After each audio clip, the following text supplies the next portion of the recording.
Hello and welcome back to my channel. I'm Keiko, a mixed media artist and watercolor paint maker based in Hawaii.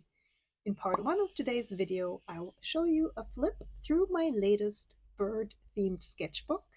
And in part 2, I'll do a painting of a Hawaiian nene goose. Here you can see the different birds I painted and collaged, mostly using watercolors and gouache paint, but also scrap paper and color sample cards from the hardware store. I made this journal myself using handmade cotton rag paper. I love this paper. It's so colorful and gives me a good base and inspiration to start my painting process. Oops, that came loose. You can see that I also used old calendars and printed material in between the colorful cotton pages. So here on the right hand side next to the owl, for example, this came from a Hawaiian national park. This type of journal is easy to make. Just look for saddle stitch bookbinding here on YouTube and you'll find plenty of tutorials. I'll link a few in the description box down below. So this is the sketch I made for the Hawaiian nene goose. Let's start painting.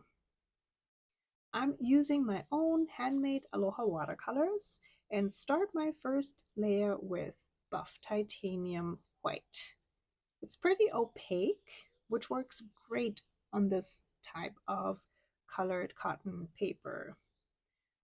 So because this paper is cotton rag and handmade, it soaks up a lot of water. That's why you can see me load up on even more paint here and go over the first layer one more time and adding a bit more pigment. You can see that here. And then because of that experience, I used way less water for the second goose here from the start, and I'm going in with a pretty thick layer of paint. I'm using a size 8 quill brush, which is one of my absolute favorite brushes. I pretty much use it all the time. I love that it holds a lot of water and paint, but it also has a very pointy tip. Now you can see me go in with a Caran d'Ache Neocolor 2 crayon. These are water-soluble crayons. I'm drawing over the still wet paper to blend my crayon with the watercolor layer. Back with watercolor, I'm using synthetic indigo now to define the head of goose number 1. Just like with my first layer, with the buff titanium layer, I'm using very little water here and applying the indigo very thickly so that it looks almost black.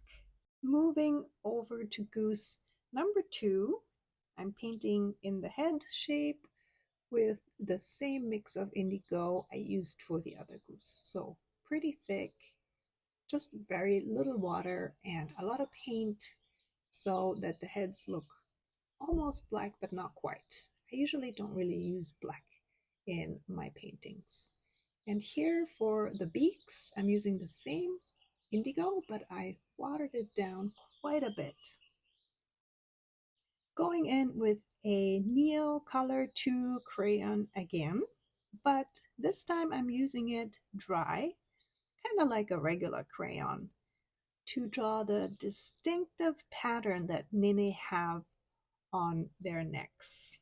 So kind of like these ragged lines. It's a beautiful black and white pattern that they have on their necks. And because a few of these lines that I just drew with the crayon seemed a bit light, I'm going over them with some more of my indigo watercolor. And then I'm going to just add a few details here for the beaks, and I'm drawing in some more details here with my number 6 round brush. Could have used a smaller brush here, I guess, but the number 6 has a really nice pointy tip. Now I'm drawing in the eyes with a Derwent Inktense colored pencil. Similar to the Neo Color 2 crayons, these colored pencils are water soluble. Here, however, I'm using them dry.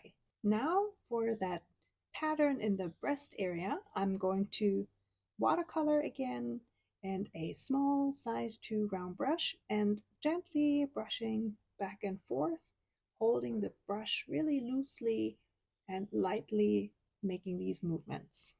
Then I'll add some white buff titanium to mute down the color a little bit. I'm adding lettering with a Derwent Inktense, and I'm lettering the name of the Hawaiian goose, Nene, and this Hawaiian berry, Kukai Nene. I always like adding the date to my sketchbook pages, and for this one I'm using a convenient date stamp. Which bird should I paint next? Please let me know in the comments until end of April 2024, and I'll choose 1 or 2 for the next sketchbook videos in May. Thanks for watching and see you next time!